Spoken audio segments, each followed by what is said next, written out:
जय जय सिया राम, जेहि विधि नाथ, होई हित मोरा, कीजिए सुबेरु, दास मैं तोरा, जेहि विधि प्रभु, प्रसन्न मन होई, करुणा सागर, कीजिए सोई। आप सभी का हमारे चैनल स्पिरिचुअल सर्वर्स में हार्दिक स्वागत है। आपका दिन शुभ हो। सीताराम सीताराम। श्री रामायण कथा अरण्य कांड भाग 4। अगस्त्य का आश्रम। सुतीक्ष्ण मुनि से विदा लेकर राम, सीता और लक्ष्मण ने वहां से प्रस्थान किया।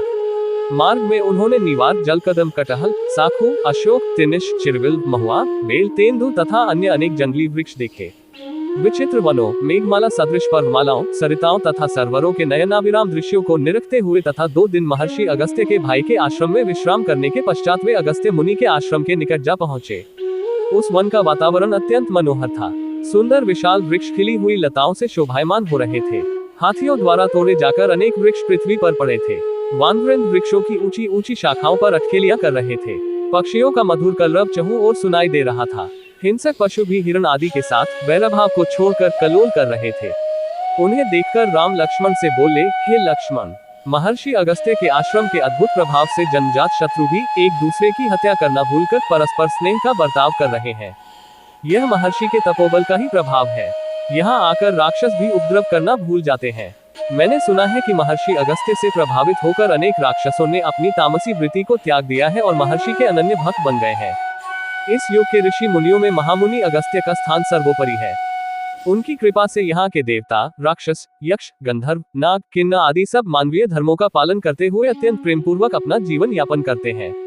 इस शांतिप्रद वन में चोर, डाकू, लंपट, दुराचारी व्यक्ति आने का साहस नहीं करते।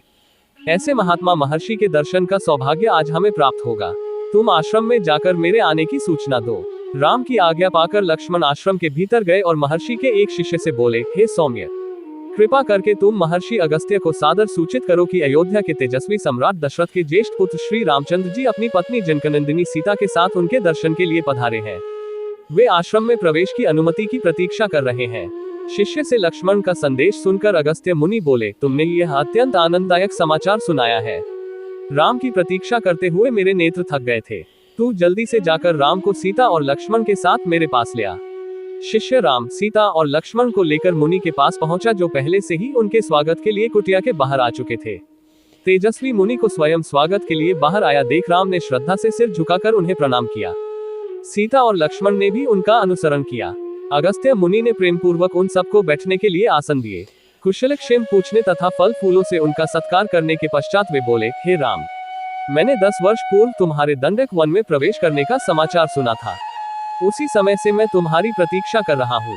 यह मेरा सौभाग्य है कि आज मेरी इस कुटिया में तुम जैसा धर्मात्मा, सत्यप्रायण, प्रतिज्ञा पालक, पितृभक्त अतिथि आया है। मेरी कुटिया तुम्हारे आगमन से धन्य हो गई है। इसके पश्चात महर्षि ने राम को कुछ दैवी अस्त्र शस्त्र देते हुए कहा, हे राघव, देवासुर संग्राम के समय से ये कुछ दिव्य अस्त्र मेरे पास रखे थे। आज इन्हें मैं तुम्हें देता हूँ। इनका जितना उचित उपयोग तुम कर सकते हो, अन्य कोई धर्मप्रायण योद्धा नहीं कर सकता। इस धनुष का निर्माण विश्वकर्मा ने स्वर्ण और वज्र के सम्मिश्रण से किया है। ये बाण स्वयं ब्रह्मा जी ने दिए थे। सूर्य के समान देदीप्यमान ये बाण कभी व्यर्थ नहीं जाते। इंद्र के द्वारा प्रदत्त ये तरकस भी मैं तुम्हें दे रहा हूँ। इनमें अग्नि की भांति दाहक बाण भरे हुए हैं। ये खड्ग कभी न टूटने वाला है, चाहे इस पर कैसा ही वार किया जाए। इन अस्त्र शस्त्रों को धारण करके तुम इंद्र की भांति अजेय हो जाओगे। इनकी सहायता से इस दंडक वन में जो राक्षस हैं, उनका नाश करो। राम ने महर्षि के इस उपहार के लिए उन्हें अनेक धन्यवाद दिए और बोले, मुनिराज, आपने मुझे इन अस्त्र शस्त्रों के योग्य समझा। यह आपकी मुझ पर अत्यंत अनुकंपा है, जो मैं अवश्य ही इनका उचित उपयोग करने का प्रयास करूंगा। मुनि ने कहा, नहीं राम, इसमें अनुकंपा की कोई बात नहीं है। तुम मेरे आश्रम में आने वाले असाधारण अतिथि हो। तुम्हें देखकर मैं कृतकृत्य हो गया हूँ। लक्ष्मण भी कम महत्वपूर्ण अतिथि नहीं है। ऐसा प्रतीत होता है कि इनकी विशाल बलिष्ठ भुजाएं विश्व पर विजय पताका फहराने के लिए ही बनाई गई है। और जानकी का तो पति प्रेम तथा पति निष्ठा संसार की स्त्रियों के लिए अनुकरणीय आदर्श है। इन्होंने कभी कष्टों की छाया भी नहीं देखी, तो भी केवल पति भक्ति के कारण तुम्हारे साथ इस कठोर वन में चली आई है। इनका अनुकरण करके सन्नारियां स्वर्ग की अधिकारिणी हो जाएंगी। तुम तीनों को अपने बीच में पाकर मेरा हृदय प्रफुल्लित हो उठा है। तुम लोग लंबी यात्रा करके आए हो, थक गए होगे, अतएव अब विश्राम करो। मेरी तो इच्छा यह है कि तुम लोग वनवास की शेष अवधि यही व्यतीत करो। यहाँ तुम्हें किसी प्रकार का कष्ट न होगा।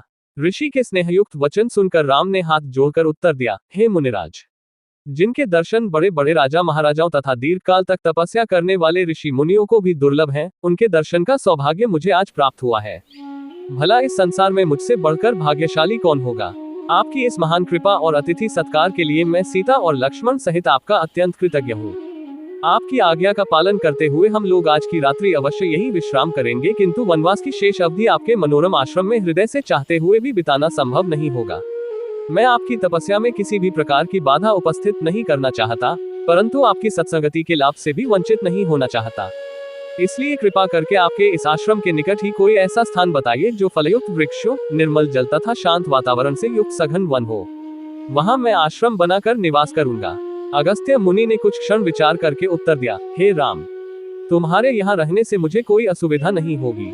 यदि फिर भी तुम किसी एकांत स्थान में अपना आश्रम बनाना चाहते हो तो यहाँ से 8 कोस दूर पंचवटी नामक महावन है। वह स्थान वैसा ही है जैसा तुम चाहते हो। वहाँ पर गोदावरी नदी बहती है। वह स्थान अत्यंत रमणीक, शांत, स्वच्छ एवं पवित्र है। सामने जो मधुक वन दिखाई देता है, उत्तर दिशा से पार करने के पश्चात तुम्हें एक पर्वत दृष्टिगोचर होगा। उसके निकट ही पंचवटी है। वह स्थान इतना आकर्षक है कि उसे खोजने में तुम्हें कोई कठिनाई नहीं होगी। मुनि का आदेश पाकर संध्यावंदन आदि करके राम ने सीता और लक्ष्मण के साथ रात्रि अगस्त्य मुनि के आश्रम में ही विश्राम किया। प्रातःकालीन कृत्यों से निवृत्त होकर महामुनि से विदा हो राम ने अपनी पत्नी तथा अनुज के साथ पंचवटी की ओर प्रस्थान किया। जय जय सिया राम। आगे की कथा भाग 5 कल आपको पुनः मिलेगी। आप सभी का दिन शुभ हो। हमारे चैनल पर बने रहने के लिए लाइक, फॉलो और सब्सक्राइब करें। जय जय सिया राम।